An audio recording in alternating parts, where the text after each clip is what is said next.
Gepleyer Azatlyk Radiosu.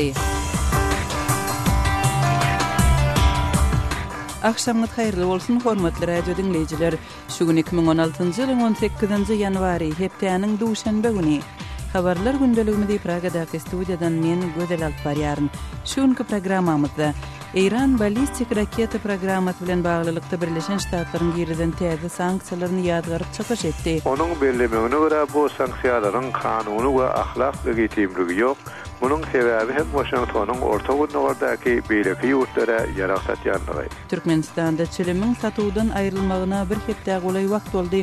Bu çäklendirme nähili netije berdi. Ýürüýtdi parlaryna gapy ýeten mühürlüdür. Sonuň üçin çilim keşler bir gizlin gara ýollar bilen çilim gözlegini. Türkmenistanda daşary ýurt valutasynyň ilata satylmagynyň besedilmegi ýerli bazarlarda haritlaryň narhyna nähili täsir ýetirdi. Dollaryň satuwdan aýrylmagy bilen bazarlarda narhlarda birnäme tapawut berýände göze iýilýär. Şu gün biz bu we beýleki temalarda jekmejek durup geçeriz. Programmamyzyň esasy bölегine başlamadan ozal täzelikler bilen tanyş bolun. Iran ballistik raketa programmasy bilen baglylykda Birleşen Ştatlaryň girinden täze sanksiýalaryny ýadgaryp çykyş etdi.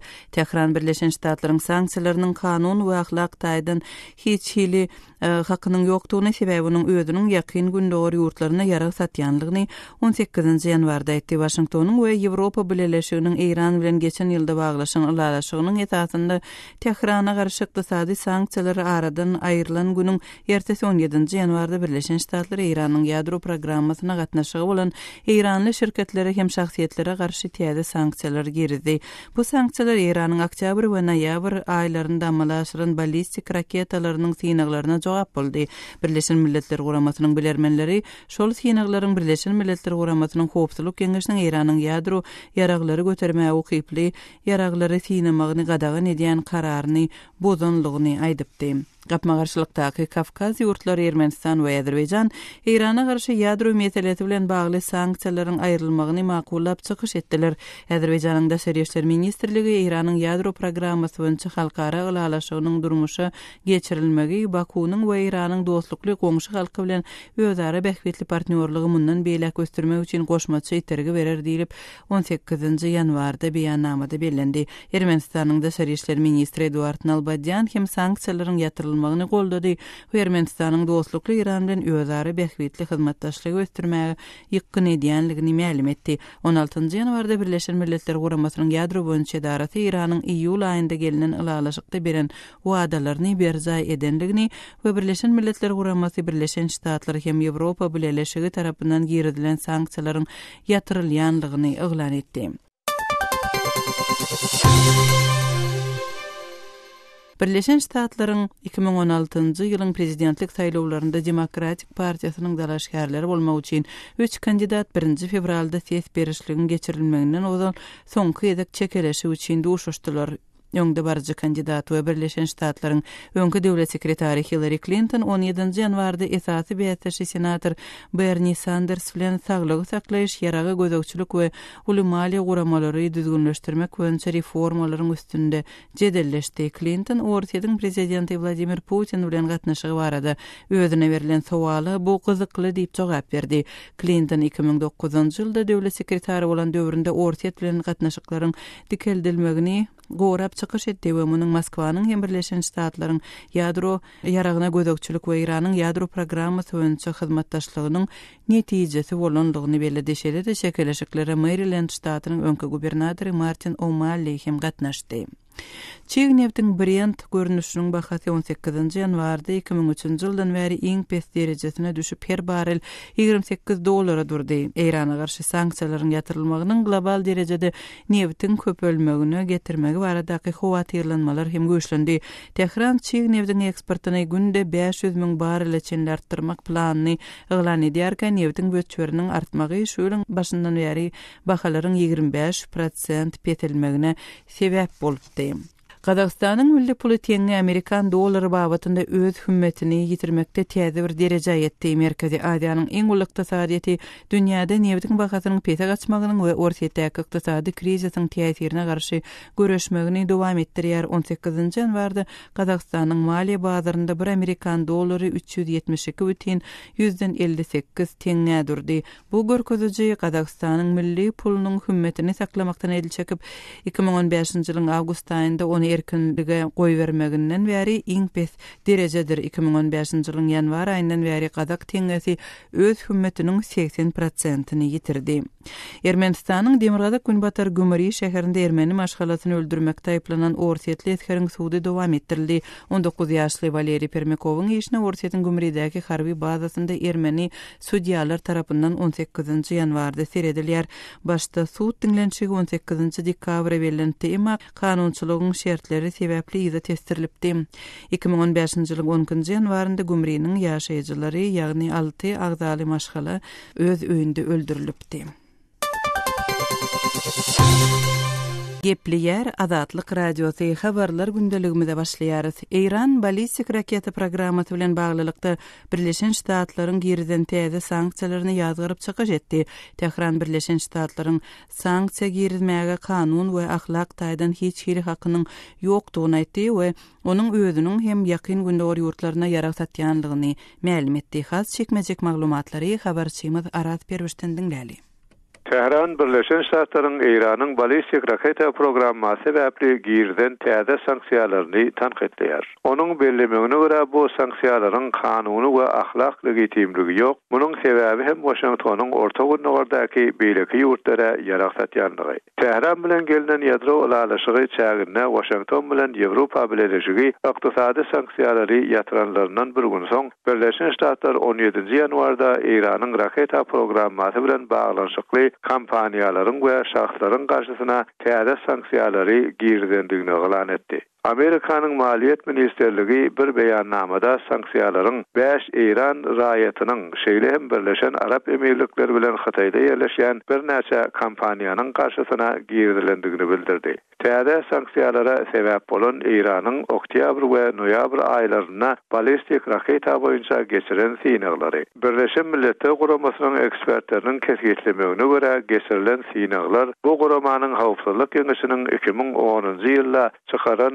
rezolúsiýasyna täsir. Bu rezolúsiýada Irana ýadro ýaraglaryny götermäge ukyply raketalary öndürmek gadagan edildi. Terrorizm we maliýe aňtagy boýunça ornmasa sekretariň işlerini ýerine ýetirýän Adam Zubin Iranyň balistik raketa programmasy regional we global hawpsuzlyga güýçli hawp abandyrýar. Ol halkara sanksiýalaryna tema bolup galmagy dowam etdirir diýdi. İran'ın prezidenti Hasan Ruhani Amerikan sanksiýalary elan edilmedinden asalym öň girdilen täze sanksiýalar haýsy hem bolsa özüne laýyk jogaplar bilen garşylanır diýdi. Ruhani şol güni ýer bilen halkara sanksiýalarynyň ýatyrylmagyny taliplap, dünýäniň güýçli döwletleri bilen gelinen ýadro alaşygy dünýä bilen iş sarışmakda Tehrana täze penjere açar diýipdi. 17-nji ýanwarda Ruhani parlamente alaşyk İranyň ykdysadyety üçin ewrüşük noktaty bolup durýar. Energiýa baý ýurt inni nebitden gelýän girdeje köp garaşly bolmaz diýdi. Birleşen Ştatlaryň döwlet sekretary John Kerry'niň 17-nji ýanwarda bildirmegine görä,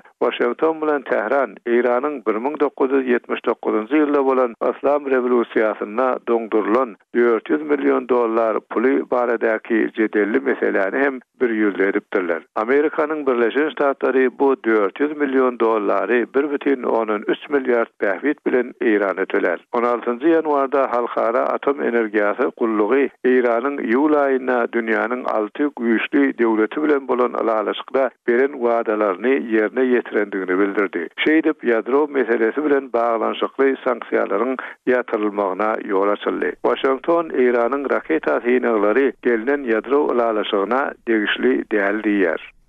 Habarçymyz Arat Perwişiň maglumatlaryny dinlediňiz.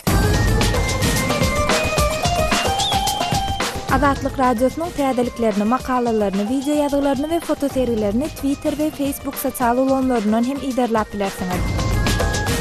Salaýymyz Azatlyk Radiosu. Gepleyer Azatlyk Radiosu sizi habarlar gündeligimizi dinleýärsiňiz.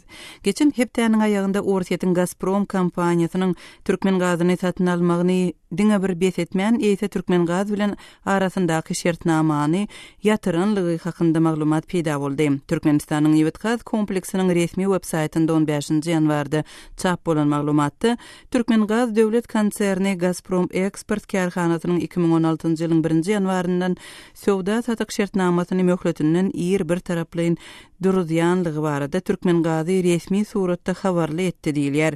Eýsem energiýa resurslarynyň dünýä bazaryndaky bahalarynyň petelmeginiň fonunda bu ýagdaýlar Türkmenistanyň ykdysadyýetine nähili täsir ýetirip biler. Kardeşim Muhammed Tahiriň Azatlyk Radiosynyň Merkezi Aziýa boýunça bilermeni Bruce Panier bilen geçiren söhbetdeşligini dinläýin. Bruce geçen hepde Gazprom Türkmen gazyndan ýüze resmi suratda ma'lum etdi. Bu ädime nähili düşünmeli, munyň nähili sebäpleri bolup biler. Gazprom and Russia, of course, are going to say that it's purely a business decision. Gazprom elbetde munyň diňe bir ykdysady bähwitleri nukdaý nazaryndan kabul edilen bir karardygyny aýdar. Ol meniň özümiň ýeterlik gazym bar. Gazyň başga çeşmeleri hem ýeterlik diýen düşündürüşleri berer. Emma iş ýüzündäki ýagdaýlara nazar aýlasak, onda Kremliň ençeme aýdan bäri Türkmenistanyň gıdanyň düzüminde has aktiv işleşmegini gazanjak bolup alyp baran tagallalaryny göreriz.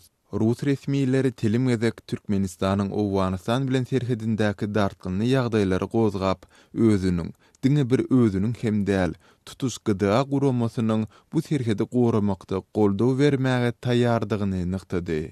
Türkmenistan bolsa öz gezeginde diňe bir Rus resmiýetleriniň däl eýse öz serhedindäki dartgynylyk barada gurrun eden islendik tarapyň maglumatlaryny çürtkedik inkar edip gelýär. Kreml Türkmenistanyň Rus kömeginde ýüz öwürýändigi sebäpli Türkmen gazynyň importyny hem ýatyrdy. Turkmenistan isn't going to take Russia's help with security, then Russia isn't going to take Turkmen gas imports anymore. Anyk sanlary barada görüňedeýsek Bruce, Orsiýet her ýylda Türkmenistandan alýan gaz üçin näçe pul töleýärdi?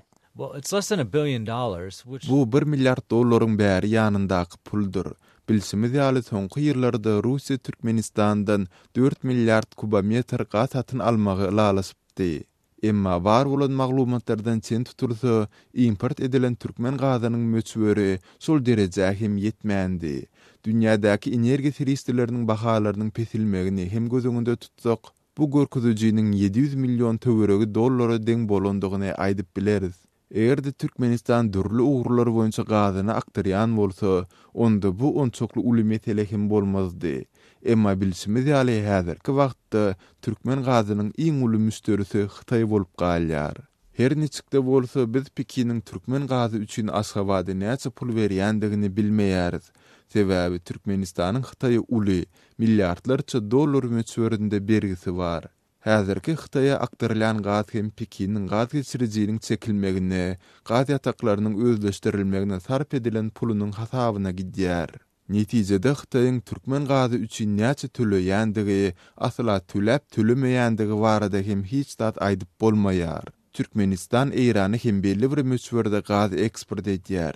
Emma onuň möçberi we bahasy barada maglumat berilmese-de, bu sowdadan Türkmenistana gurrungyny ederlik ullakan bir girdeji gelýändir diýip bolmaýar. Bu ýagdaýda Türkmenistan üçin Russiýadan gelen agdalyan 600 milyon dollar hem uly pul diýse bolar. Sol bir wagtda Türkmenistanyň häzir ençeme, sol sanda topuk gaz geçirjisiniň gurulşy, Aziýada oýunlaryna taýýarlyk, Aşgabatda awadanystyrmak ýaly uly maliýet çykdyjyly proýektleri hem alyp barýandygyny unutmaly däldiris. Gaýraz Russiýanyň Türkmen gazynyň importyny duruzmak üçin saýlap alan wagty juda opportunistik boldy. Russia used the timing very opportunistically for themselves to do this. Demek bu ykdysady netijeleri bolan bir siýasy ädim bolup çykýardy şeýlemi? I think the motives. Meniň pikirimçe bu ädimiň aňyrsynda diňe siýasy sebäpler ýatyr. Were purely political. Bruce, egerde seniň aýdyşyňa ýaly bu bir siýasy ädim bolsa, mundan meýlek Orsiýet tarapyndan nämeleri garaşyp bolar? We're playing this is a game of, we say chicken in America. They're staring each other down. Bizde Amerikada şoňa meňzeş bir oýun hem bar. İki adam biri-biriniň gözüne seredip, kimiň birinji gözüni gyrpmagyna garaşyp bäsleşýärler. Russiýa türkmen ykdysadyetiniň şeýle bir uly çökgünligi uçurap, munyň netijesinde hem Aşgabat Kremliň öňe sürýän islegine boyun bolar öýdüp umyd edýär. Aşgabat bolsa öz gezeginde türkmen gazyna başga ugrlardan ýol açylmagyny, netijede öz gazy eksportynyň Russiýa bolan garaşlylygynyň petelmegine bil baglaýar. Garat häzir iki tarap hem ýagdaýlaryň mundan weýlek diňe öz haýryny islemegine bil baglaýar. Both sides are hoping for events to work into their favor, which will force the other one to do something. Azatlyk radiosynyň merkezädi wünçi bilermeni Bruce Panier bilen geçirilen söhbetdeşligi dinlediňiz. Hormatly radio dinleýijiler, habarlar gündeligimizi bildirişimiz bilen dowam etdirýäris. Hormatly dinleýijiler, Azatlyk radiosu elektron posta orkaly iýerilýän hepdelik nesirlerini çap edip başlaýar. Hepdelik nesirlerimiziň özüňize iýerilmegini isleseňiz, bize öz elektron postaňyzyň adresini ýolla. Öz adreslerinizi metduat, e-mail belgesi, gmail.com adresimize, şeýle-de Moskwadaky telefon nomerimize SMS arkaly iýerip bilersiňiz. Telefon nomerimiz 7-926 236 04 55. Telefon nomerimizi gaýtalaýaryn. 7-926 236 04 55. Azatlyk radiosynyň elektron posta arkaly iýerýän hepdelik nesirlerine ýazylmagy gijikdirmä.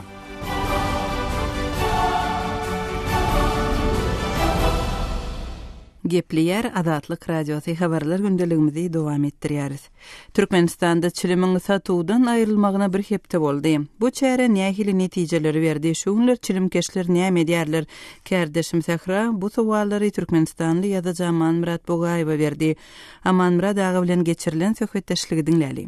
Aman Murada Aşgabatda çilimiň satuwdan aýrylaryna bir hepde töre wagt boldy. Indi çilim satuwdan aýrylandan soň ýurtda çilimkeşler näme edýärler? Ýagny olar çilim satyn aljak bolsalar, nireden satyn alýarlar?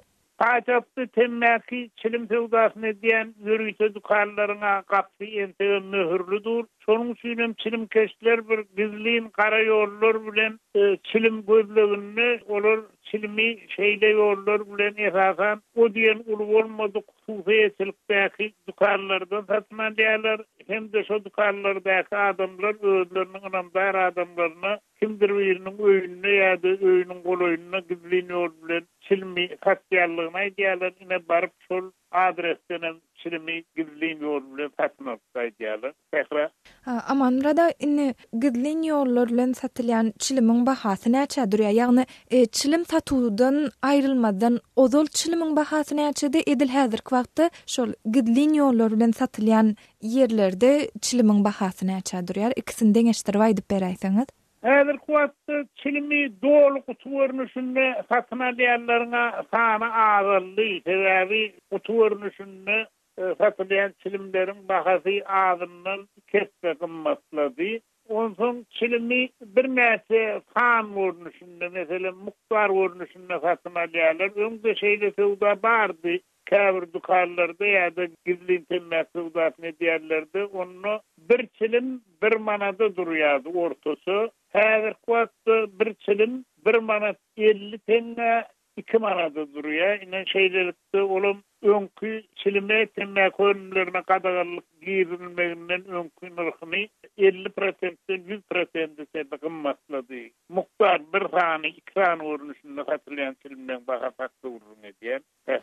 Aman Murada indi şu gizlin ýollar bilen çilim satylýar diýende nämen gödüňde tutýaňyz? Ýagny çilim çekýän bir ýaşaýjy gidip şu gizlin ýollar bilen çilim satyn aljak bolsa, nädip alýar? Bir bökdünçlük barmy? Şu arada bir jekmejek görüň beräýsiňiz? Bökdünçlük, uly bökdünçlük bar. Sebäbi gizlin ýol bilen çilim sowdasyny edýärler. Bular özüniň tanamayan adamlaryna her näse gymmat narhy hödürleýän bolsalar, olar çilimlerini satmaýarlar. Ýene de şu ýerde bellemeli satylýan diňe bir çilim fabrikalaryna gaplanan çilim önümli çilimden de eýhem Türkmenistanyň özüni önürlen laýtada nas ýasaýarlar, nas keşlen ullanýan temmäkiniň sowdasy şu wagt ýurtda gittikçe giňerme bolýar. nasıl uzasını etmekten çekinmeyen nasıl yaşayanlar ya olmasa şolun kömekçileri o yerlerinden uğrun yolunu tapıp temmekini şehre aşıqyarlar, paytahtına şu yerde temmekine katıyarlar, olur hili pes, onun temmekini kimse qaviyede dolap çekkiya, kimse yürüyte şıvıqta çekkiya, onda bahası bundan aydalır 1 kilodur 100 gram stakanının bahası 1 mandı 2 mandı duruyan bolsa hazır son muqtarda temmekin bahasın bolmolsunun 5 etden 10 etden qımmatlı diyor. Olam taptırayan da dine tansın bilişim üstüyle tapmadı. Tekrar. Amanrada aşavattan gepleşimizde atnaşıp beren gurunlarınız için köp sağ olun. Sizem sağ olun, işiniz rahat olsun. Kärdeşim Tehranyň Türkmenistanly ýazyjy Murat Bogaýew bilen geçiren söhbetdeşligini dinlediňiz. Çilimkeşlik adamyň saglygy üçin ziýanly diýilip dünýä derejesinde ikrar edilen endikdir. Lukmanlar ony näsaglyk we keselçilik diýip hem häsiýetlendirýärler.